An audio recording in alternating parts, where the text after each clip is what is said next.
Hello students, कैसे हैं आप लोग। Welcome to step up academy. मेरा नाम है आदर्श तिवारी और आज के इस वीडियो में हम क्या डिस्कस करने वाले, तो यहां पर देखकर आपको समझ में आ रहा होगा काफी ही चिंतित मुद्रा में मैं यहां पर दिखाई दे रहा हूं और ये काफी ही परेशानी वाला मेरा एक्सप्रेशन है। और एक्चुअल में यहां पर बहुत सारे लोग काफी परेशान हैं इस बात से कि क्या बोर्ड एग्जाम जो है वो कैंसिल हो गए। मतलब कि क्या 10th और 12th के जो बोर्ड एग्जाम्स होते हैं वो सीबीएसई 23 एंड 24 में नहीं होने वाले हैं।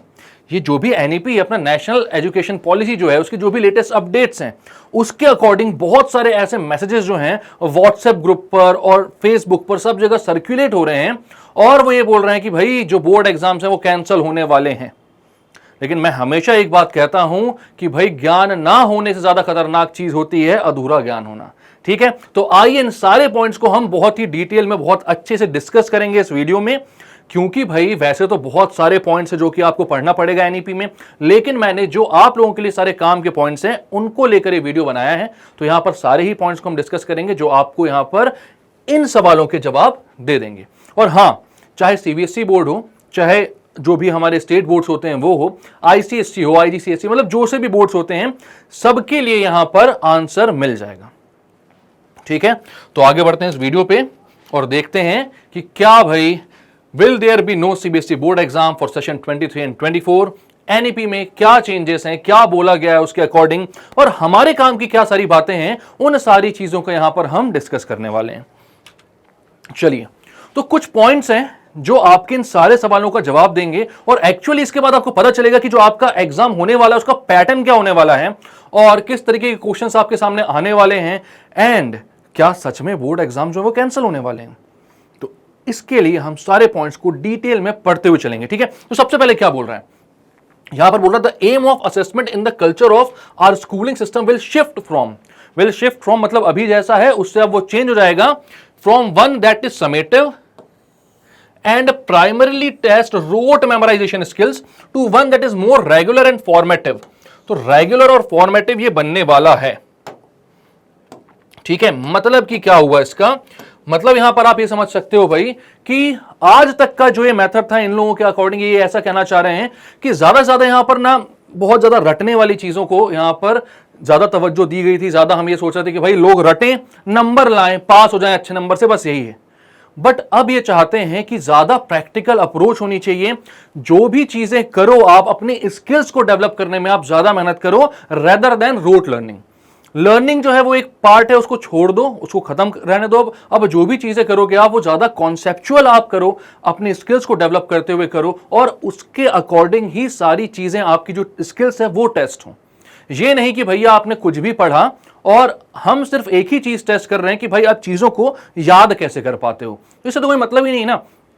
और एक बहुत जनरल प्रॉब्लम्स मैं बताता हूं आपको, जब कंपनीज यहां पर हायर करने आती हैं लोगों को तो हमेशा यही बोलती हैं कि यार हमारे पास जॉब्स बहुत हैं, जो कि बहुत सारे आजकल के युवा ये बात को बोलते हैं कि भाई जॉब्स नहीं, हमारे लिए जॉब्स नहीं है। एक्चुअल में जॉब्स बहुत है लेकिन स्किल्ड लेबर्स की कमी है या स्किल्ड इंडिविजुअल्स की कमी है।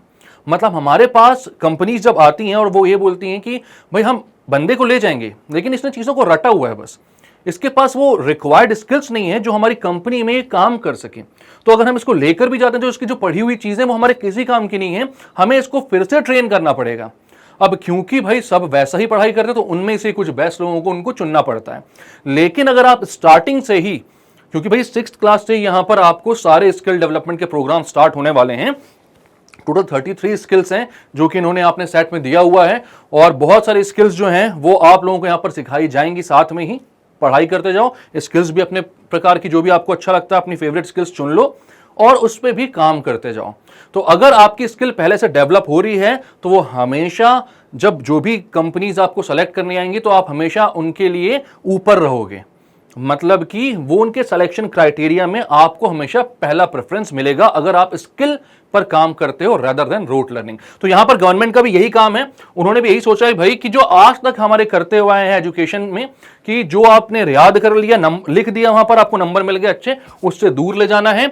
और अब यहां पर more formative, more competency based, promotes learning and development for our students and tests higher order skills such as analysis, critical thinking and conceptual clarity।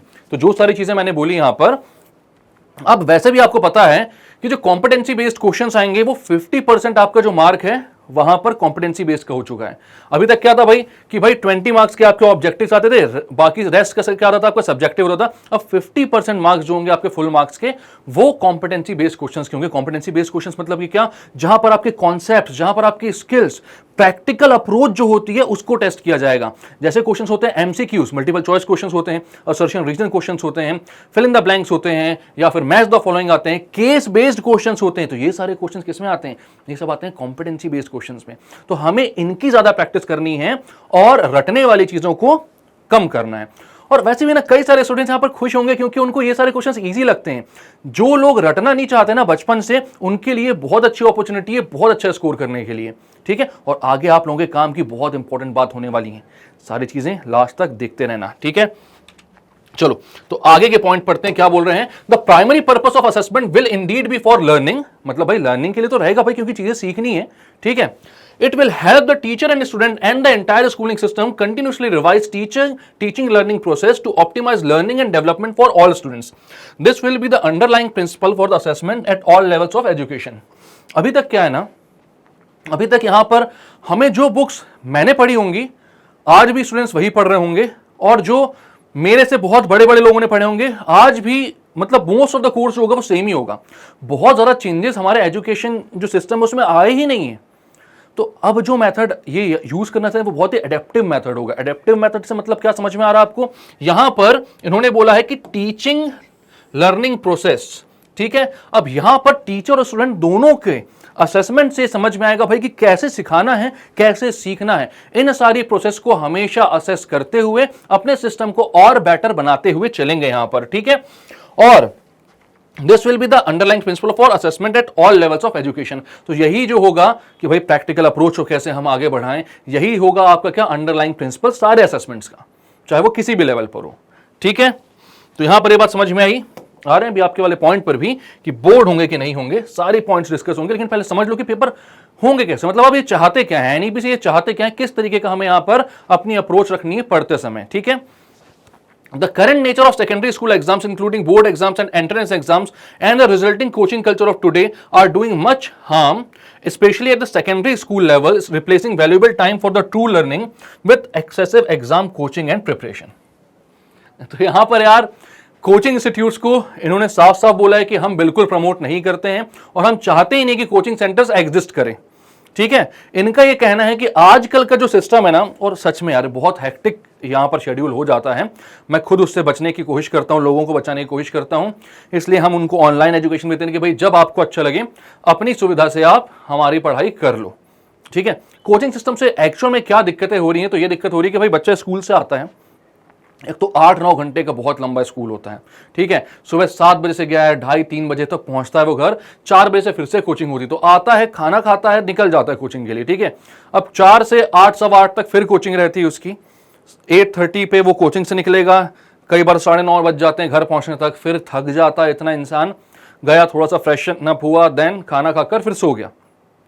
यार खुद के लिए बिल्कुल भी टाइम नहीं, फिजिकल एक्टिविटीज तो भूल ही जाओ, वो तो हो ही नहीं रही हैं। साथ में दिक्कत क्या हो रही है ना कि वो अपने स्किल्स पर काम नहीं कर पा रहा है, सिर्फ इन रटंती चीजों में लगा हुआ है कि भाई मुझे सिर्फ यहां पर ये पढ़ना है, एग्जाम निकालना है, पढ़ना है, एग्जाम निकालना है। स्किल्स को डेवलप नहीं कर पा रहा है, ओवरऑल डेवलपमेंट उसका नहीं हो पा रहा है। तो यहां पर इनका यही कहना है कि भाई जो प्राइमरी हमारा गोल है इस एनईपी का, वो यही है कि हम ये कोचिंग वाली जो सिस्टम है ना, इसको खत्म करते हुए बच्चे के जीवन में स्किल का इंपॉर्टेंस डेवलप करें, कॉन्सेप्चुअल क्लैरिटी का इंपॉर्टेंस डेवलप करें, ठीक है। तो ये जो एग्जाम बेस्ड होते हैं ना कि भाई जेई निकालना है, दिन भर पढ़ना है, नीट निकालना है, दिन भर पढ़ना है, इससे अच्छा भाई अगर नीट वाला है, ठीक है, एग्जाम्स की प्रिपरेशन कर रहे हैं, बहुत अच्छी बात है, साथ में प्रैक्टिकल अप्रोच भी हमने सीख लिया, ठीक है। जेई निकालना है भाई, अच्छी बात है, इंजीनियरिंग करनी है आगे, साथ में हमने कोडिंग लैंग्वेजेस सीख ली, तो यहां पर हमारा काम भी तो होते जा रहा है ना अच्छे से। तो इसको ज्यादा यहां पर प्रेफरेंस देने की बात हो रही है, ठीक है। चलो अब these exams also force students to learn a very narrow band of material in a single stream rather than allowing the flexibility and choice that will be so important in the education system of the future. अब यहां पर क्या है ना, इनका actual में क्या कहना है मैं आपको समझाता हूं आसान शब्दों में। भाई किसी ने अगर इंजीनियरिंग ऑप्ट करी तो उसको क्या लेना है, पीसीएम। किसी ने अगर नीट ऑप्ट किया, मतलब कि एमबीबीएस करना है उसको, तो उसको क्या लेना है, पीसीबी, फिजिक्स केमिस्ट्री मैथ्स या फिर फिजिक्स केमिस्ट्री बायो। बट हो सकता है यार कि मैं पढ़ रहा हूं, मुझे मैथ्स पसंद है, साथ में मुझे सोशल स्टडीज भी बहुत पसंद है सॉरी, बट क्योंकि मेरे पेरेंट्स ने बोला कि इंजीनियर बनना है, और हाँ मेरे मन में भी इच्छा थी कि इंजीनियर बनना है, तो मुझे अपने सोशल वाली जो इच्छा है उसको मारना पड़ गया। अब उसकी मैं पढ़ाई नहीं कर सकता हूं, मैं सिर्फ फिजिक्स केमिस्ट्री मैथ्स पर ही ध्यान दूं, तो एक नैरो बैंड की तरफ मैं पहुंच गया हूं, जबकि वो कितना ज्यादा और बड़ा हो सकता था, और इतने सारे ऑप्शंस थे जिसको मैं एक्सप्लोर कर सकता था। तो अब यहां पर ना जो चॉइसेस ऑफ सब्जेक्ट्स हैं वो बहुत सारे रहेंगे, मतलब इंसान को अगर मैथ्स के साथ सोशल पढ़ना पढ़ सकता है, बायोलॉजी के साथ हिंदी पढ़ना तो वो भी पढ़ सकता है। तो यहां पर सारी स्ट्रीम्स के लिए सारे दरवाजे खुले हुए होंगे, ठीक है। तो यहां पर अगर मुझे सोशल पढ़ना था तो उसको छोड़ने की जरूरत नहीं है, मैं उस पर भी फोकस करूं और मैथ्स भी पढ़ूं, ये सारी चीजें साथ में पॉसिबल है। क्लियर है बात? अब while the board exams for grades 10 and 12 will be continued अब व्हाट्सएप यूनिवर्सिटीज वालों को बता देना कि भैया यहां पर जो पॉइंट लिखा हुआ है एकदम क्लियर है, और ये सारे पॉइंट्स जो है मैं इंपॉर्टेंट वाले आप लोगों के लिए छांट कर लाया हूं। तो क्या बोला गया है यहां पर कि भाई जो बोर्ड एग्जाम्स हैं वो ग्रेड 10th एंड 12th के वो कंटिन्यू होंगे, ना तो 10th बंद हो रहा है ना ही 12th बंद हो रहा है, कोई से भी बोर्ड एग्जाम बंद नहीं हो रहे हैं, ठीक है। कुछ पैटर्न चेंज हुए हैं तो उनकी बात हमने कर ली है यहां पर, लेकिन बोर्ड तो होगा, मतलब होगा। और याद रखना, अगर आपको कोई बोल भी रहा था ये, तो उस पर बिलीव करके आपको टाइम वेस्ट करने की जरूरत नहीं थी।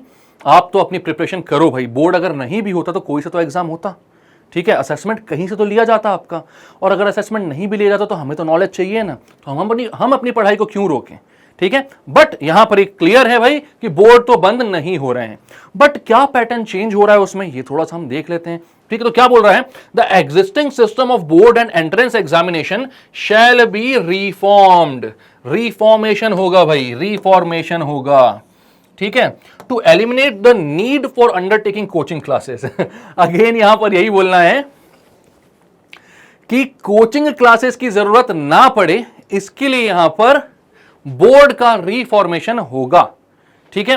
तो भाई बोर्ड का रिफॉर्मेशन होगा, कोचिंग क्लासेस की जरूरत नहीं पड़ेगी, ठीक है, ऐसा इनका कहना है।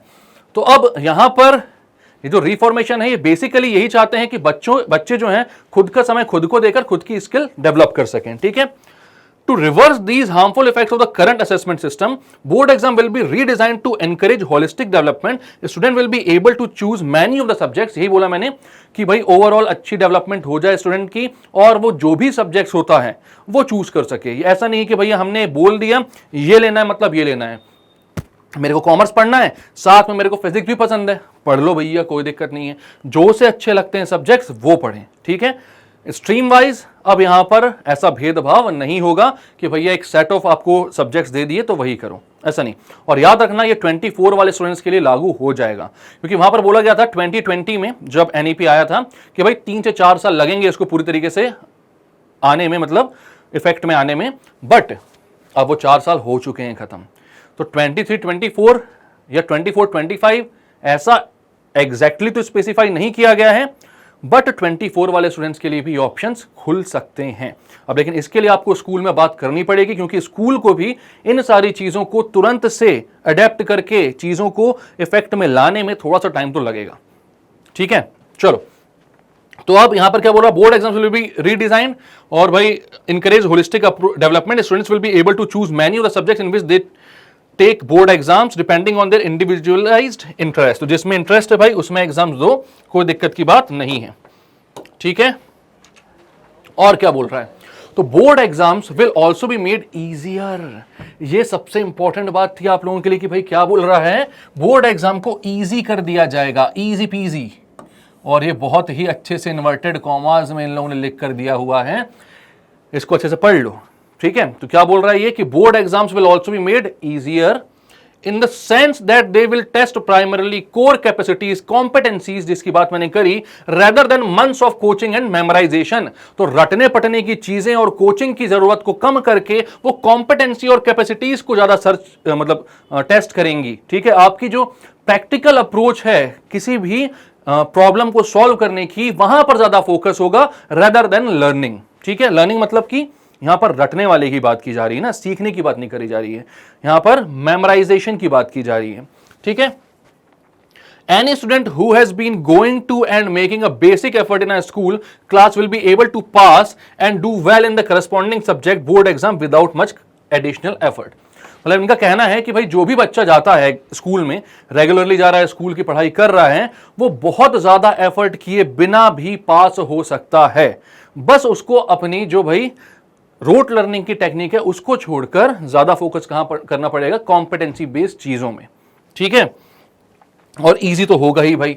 और ये तो अब आप सोच रहे होगे, इससे पहले तक आप लोग सोच रहे होगे काश यार हमारे साथ ना हो, ये नई नई चीजें हमारे साथ क्यों हो, नई एक्सपेरिमेंट क्यों हो, बट अब आप लोग आ गए होगे और ये बोल रहे होगे कि काश हमारे साथ ही हो जाए। क्यों? क्योंकि ईजियर है।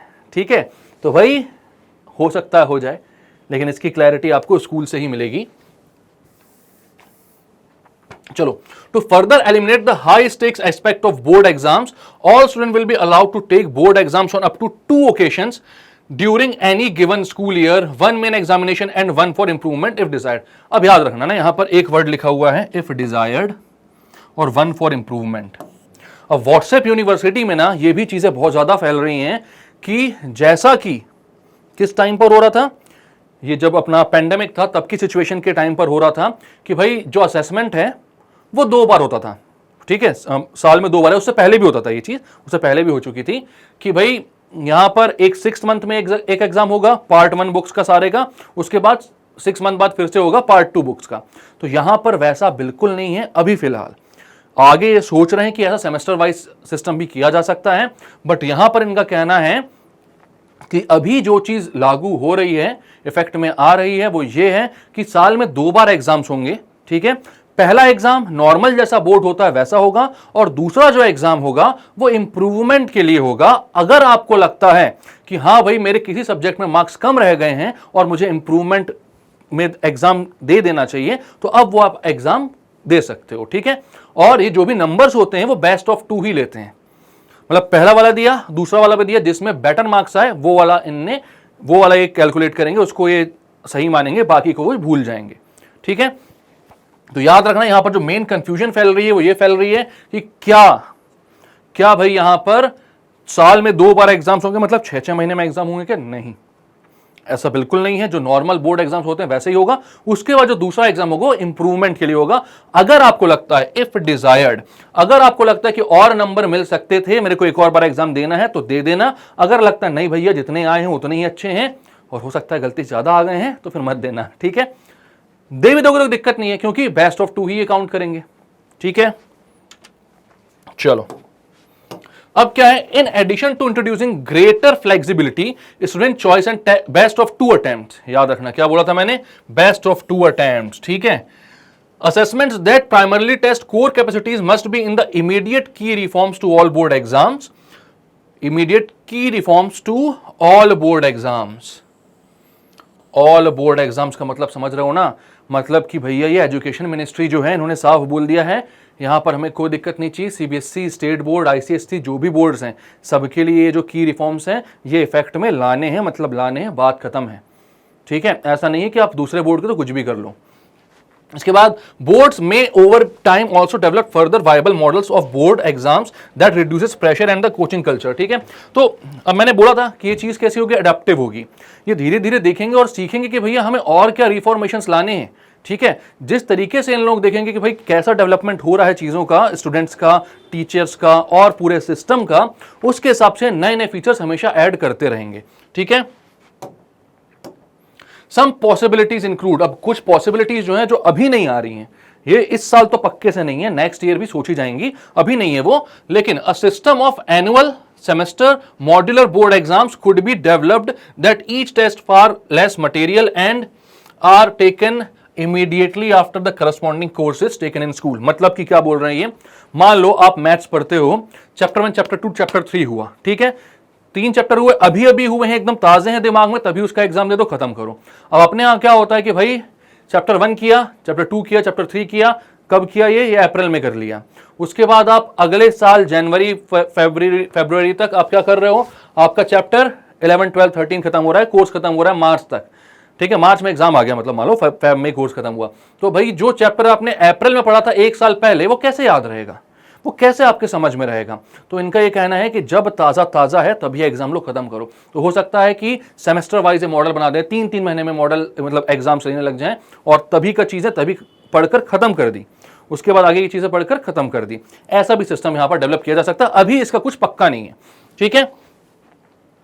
And are taken immediately after the corresponding course in school so that the pressure from exams is better distributed। pressure distribute हो जाएगा भाई, पहले 3 अलग हो गए, बाद के 3 अलग हो गए, ऐसा, ठीक है। less intense and less high stakes across the secondary stage।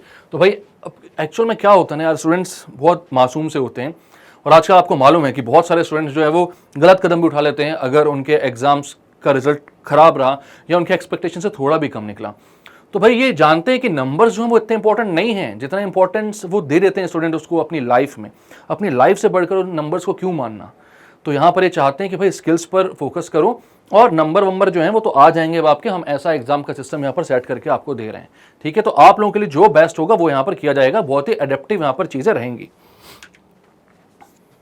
All subjects and corresponding assessments beginning with mathematics could be offered eight 2 levels, ठीक है, with students doing some of their subjects at the standard level and some at a higher level।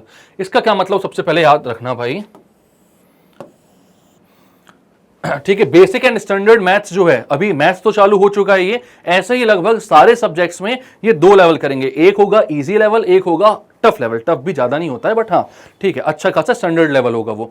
जैसे कि maths में start हो ही चुका है, basic का होता है, स्टैंडर्ड का होता है, अलग अलग एग्जाम्स होते हैं, वैसे ही सारे सब्जेक्ट्स में होगा। अगर किसी स्टूडेंट को लगता है नहीं भाई आगे जाकर मुझे मैथ्स नहीं पढ़ना है, कुछ और पढ़ना है, बट अभी मैथ्स थोड़ा सा सीख लेता हूं, तो फिर वो बेसिक वाला ले ले। बट अगर किसी को लगता है कि नहीं भाई आगे मैथ्स वाली चीजें ही करनी है, मैथ्स ही मेरा मेन सब्जेक्ट है, तो स्टैंडर्ड ले ले। Same with physics, chemistry, bio, सारे सब्जेक्ट के साथ ऐसा होने वाला है, ठीक है। And board exams in certain subject could be redesigned to have 2 parts, one part of an objective type with multiple choice questions and the other of descriptive type, ठीक है। तो भाई 2 पार्ट्स में एग्जाम्स हो सकते हैं किसी किसी सब्जेक्ट के, एक होगा पूरा का पूरा ऑब्जेक्टिव पेपर और दूसरा होगा पूरा का पूरा डिस्क्रिप्टिव यानी सब्जेक्टिव पेपर। उसमें अच्छे से आपको पूरे आंसर डिस्क्राइब करने होंगे, ठीक है। इसके बाद principles for university entrance exams will be similar. The national testing agency NTA will work to offer high, अब यहां पर याद रखना यूनिवर्सिटी एंट्रेंस एग्जाम के लिए भी सिमिलर होगा। तो अब यहां पर यार अलग अलग यूनिवर्सिटीज की बात की जा रही है, ठीक है। अलग अलग यूनिवर्सिटीज मतलब कि जितनी भी यूनिवर्सिटीज का आपने नाम सुना होगा जिसमें आप अपने हायर एजुकेशन के लिए जाते हैं, कॉलेजेस के लिए, ग्रेजुएशन के लिए, पोस्ट ग्रेजुएशन के लिए, उसकी बात यहां पर की जा रही है, ठीक है। The national testing agency NTA, आप जानते हो भाई सबके पेपर ये डिजाइन कर रहे हैं, will work to offer high quality common aptitude test. तो एक आएगा भाई कॉमन एप्टीट्यूड टेस्ट, ठीक है, as well as specialised common subject exams in the sciences, humanities, languages, arts and vocational subjects at least twice every year, ठीक है। तो भाई एक तो आएगा कॉमन एप्टीट्यूड टेस्ट जो कि काफी हाई क्वालिटी का होगा, वो सारे लोगों को देना पड़ेगा, और एक आएगा स्पेशल सब्जेक्ट वाला टेस्ट। कॉमन एप्टीट्यूड टेस्ट सारे ही सब्जेक्ट के लिए सेम होगा, ठीक है। इसमें अलग अलग स्किल्स आपकी चेक की जाएंगी, जैसे एप्टीट्यूड, रीजनिंग, ये सारी चीजें इसमें चेक की जाएंगी, ठीक है। उसके बाद लैंग्वेजेस वगैरह भी चेक कर लेंगे, जो भी कॉमन सब्जेक्ट्स होते हैं जो सबको ही यहां पर देना पड़ता है, वो सारी चीजें यहां पर चेक की जा सकती हैं। और दूसरा जो होगा वो क्या होगा, तो वो होगा भाई जो भी आपने स्पेशल चीज ली है, अगर मैथ्स वाले हो, साइंस वाले हो, तो उन स्ट्रीम के जो क्वेश्चंस हैं वो आपसे पूछे जाएंगे, वो दूसरा होगा स्पेशलाइज्ड सब्जेक्ट के लिए। तो 2 टेस्ट होंगे यहां पर, ठीक है। और इन दोनों ही टेस्ट को कम से कम 2 बार हर साल यहां पर कंडक्ट करवाना पड़ेगा यूनिवर्सिटीज को। अभी लेकिन ये चीज नीट और जेई के लिए इतनी क्लियर नहीं है, क्योंकि भाई आपको मालूम है जेई वाले जो हैं वो तो वैसे भी नहीं मानते हैं। पहले AIEEE एंड IIT जेई चलता था, ठीक है, बट अब उसके बाद क्या हो, जब AIEEE खत्म हुआ तो फिर जेई मेन आया। जेई मेन के बाद भी वो माने नहीं, बोले नहीं भैया जेई मेन वालों को तो हम नहीं लेंगे, हमारे लिए अलग से बच्चे लाओ, तो जेई एडवांस्ड आ गया। तो अब ये सारी चीजें जेई वाले तो जनरल मानते नहीं है, तो यहां पर देखना पड़ेगा कि जेई नीट का क्या होता है। बट हाँ, अब यहां पर जो भी होगा एक कॉमन एप्टीट्यूड टेस्ट होता है एनटीए के थ्रू, एंड देन जो फिजिक्स, केमिस्ट्री, बायो वाला स्पेशलाइज्ड होगा उसको अपन बोल सकते हैं कि भैया वो डॉक्टर मतलब MBBS बनने के लिए हो रहा है, जो फिजिक्स, केमिस्ट्री, मैथ्स वाला हो रहा है वो IIT जेई के लिए हो रहा है। तो अलग अलग चीजें हैं अभी, वो सारी चीजें आपको यहां पर अभी पता चलेंगी धीरे धीरे, जैसे जैसे सारी चीजें इफेक्ट में आएंगी, ठीक है। These exams shall test conceptual understanding and the ability to apply knowledge and shall aim to eliminate the need for taking coaching for these exams. ठीक है, तो भाई यहां पर क्या है भाई, वापस से बोल रहे हैं कि अभी तक तो आप लोग बोर्ड कर रहे थे, आप कोचिंग सेंटर वाले बोलेंगे कि बोर्ड के लिए तो कौन ही पढ़ता है, आप लोगों को पढ़ना है नीट के लिए, आपको पढ़ना है जेई के लिए। तो यहां पर बोल रहे हैं नहीं, कोचिंग को वहां पर भी सांस नहीं लेने देना है, साफ साफ बोलना है कि भाई यूनिवर्सिटीज भी जो एग्जाम कंडक्ट करवाएंगी वो इसी लेवल का करवाएंगी कि वो क्या करेंगे, कॉन्सेप्चुअल अंडरस्टैंडिंग को ज्यादा टारगेट करेंगे और एबिलिटी टू अप्लाई नॉलेज, मतलब कि नॉलेज है बट उसका एप्लीकेशन कैसा होना चाहिए उसको टेस्ट करेगा एग्जाम। ठीक है, जिसके कारण कोचिंग सेंटर्स का जो डिपेंडेंसी उनके ऊपर वो कम हो जाएंगी। ठीक है, तो भाई यहां पर जेई और नीट का भी बहुत ज्यादा क्लियर है नहीं सिनेरियो, बट धीरे धीरे सारी चीजें क्लियर हो जाएंगी। तो अब आपको समझ में आया कि बोर्ड एग्जाम्स जो हैं वो कहीं भी नहीं जा रहे, बोर्ड एग्जाम्स हैं यहीं पर हैं और रहेंगे हमेशा। ठीक है, ये क्या हो गया,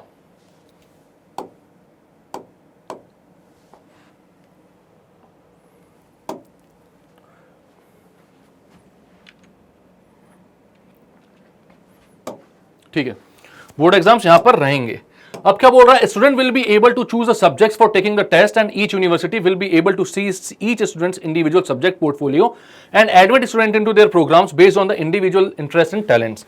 the NTA will serve as a premier expert autonomous testing organization to conduct entrance examination for undergraduate and graduate admissions and fellowships in higher education institutions। मतलब ग्रेजुएट अंडरग्रेजुएट्स सबके लिए क्या होगा, एनटीए ही यहां पर एग्जाम्स बनाएगी और स्पेशलाइज्ड एग्जाम्स होंगे वहां पर। यूनिवर्सिटीज जो है यहां पर एग्जाम्स में जब आपको अलग अलग सब्जेक्ट्स के ऑप्शन मिलेंगे तो उसके हिसाब से स्टूडेंट का टैलेंट वो रिकॉग्नाइज करेगी कि हाँ भैया इसका ये वाला ज्यादा अच्छा है, ये वाला थोड़ा सा खराब है सब्जेक्ट, तो इसको यहां पर इन सारी चीजों में हम एडमिशंस दे सकते हैं। तो यहां पर इस सारी चीजों का फोकस रखते हुए आपको एग्जाम में मतलब यूनिवर्सिटीज में एडमिशंस मिलेंगे। ठीक है, क्लियर है सारी बात। The high quality range and flexibility of the NTA testing service will enable most universities to use these common entrance exams. मतलब कि यहां पर बोला जो ये हाई क्वालिटी के एग्जाम्स होते हैं, इनके टेस्टिंग स्किल्स जो है, तो बहुत सारी यूनिवर्सिटीज बल्कि सारी यूनिवर्सिटीज इनका जो कॉमन टेस्टिंग एग्जाम्स होते हैं उनको यूज कर पाएंगी और common entrance exams, rather than having hundreds of universities each devising their own entrance exams. वैसे बहुत हद तक तो अभी भी खत्म हो चुका था ये, नीट और जेईई मेंस के आने के बाद फिर सीयूईटी भी आ गया था, तो ये सारी चीजें वैसे भी खत्म हो रही हैं। अब और ज्यादा इसको थोड़ा सा मतलब एक ही चीज में लाने की कोशिश की जा रही है। वैसे तो सीयूईटी, नीट और जेईई ने इतना काम तो कर दिया है कि सारी यूनिवर्सिटीज के पास अब उनका अलग अलग एग्जाम की जगह एक ही एग्जाम हो गया है, वो एग्जाम दो और एडमिशन ले लो, कौन कौन से सब्जेक्ट्स में आपको एडमिशन लेना है। जो ये सारी चीजें मैं आपको बोल रहा हूं ना, जब सीयूईटी का आप सारी चीजें चेक करोगे कि वो एग्जाम कैसा और क्यों होता है, तो आपको क्लियर होगा कि हाँ ये क्या चाहते हैं। ठीक है, thereby drastically reducing the burden on students, तो स्टूडेंट के ऊपर बर्डन कम हो जाएगा, ऐसा कहना है इनका। Universities and colleges and the entire education system, it will be left up to individual universities and colleges to use NT assessments for their admissions। अब लेकिन ये बोल रहे हैं कि एकदम कंपेल नहीं किया जाएगा कि भैया यही चीज यूज करो, लेकिन हाँ यूनिवर्सिटीज के ऊपर छोड़ दिया जाएगा कि आप एनटीए के असेसमेंट को यूज कर सकते हो अपने यहाँ के एडमिशन के लिए। मतलब आप देख लो कि कौन से स्टूडेंट ने किस डिपार्टमेंट में ज्यादा एक्सेल किया है और उसके अकॉर्डिंग उसको जो भी कोर्सेज आप ऑफर कर सकते हो आप कर दो। ठीक है, तो यहां पर भी जो कोचिंग की डिपेंडेंसी है उनको ये कम करना चाह रहे हैं। चलो, तो जितने भी पॉइंट्स आपको क्लियर करने थे वो हो चुके हैं क्लियर यहां पर। तो फाइनल जो वर्डिक्ट है वो यही है कि बोर्ड एग्जाम्स कहीं नहीं जा रहे हैं, वो बिल्कुल हो रहे हैं, लेकिन हाँ थोड़े से इजी हो रहे हैं, थोड़ा सा जो उसका पैटर्न है वो चेंज हो रहा है। 50% कॉम्पिटेंसी बेस्ड क्वेश्चंस आ रहे हैं और रेस्ट 50% आपके थ्योरेटिकल क्वेश्चंस आएंगे, उन सारों को आपको अच्छे से प्रिपेयर करना है। सिमिलरली आपके जो एंट्रेंस एग्जाम्स होते हैं यूनिवर्सिटीज में, उनका भी पैटर्न चेंज हो रहा है और अब स्ट्रीम जो मिलती है वो स्ट्रीम का भी पैटर्न चेंज होकर आप कोई से भी सब्जेक्ट्स को ऑप्ट कर सकते हो। तो इतनी सारे चेंजेस है जिन पर आपको फोकस करना है और अपनी पढ़ाई पर भी साथ में सारी चीजें फोकस करते हुए चलना है। तो आई होप आपको सारे पॉइंट जो है वो क्लियर हो गए होंगे। अभी भी अगर इसको लेकर कोई भी डाउट होगी तो कमेंट सेक्शन पर आप पूछ सकते हो। ठीक है, तो चलो भाई, थैंक यू आपको वीडियो पूरा देखने के लिए मेरे और स्टेप अप एकेडमी की तरफ से। तो मिलेंगे नेक्स्ट वीडियो में, तब तक के लिए bye bye, keep studying and take care.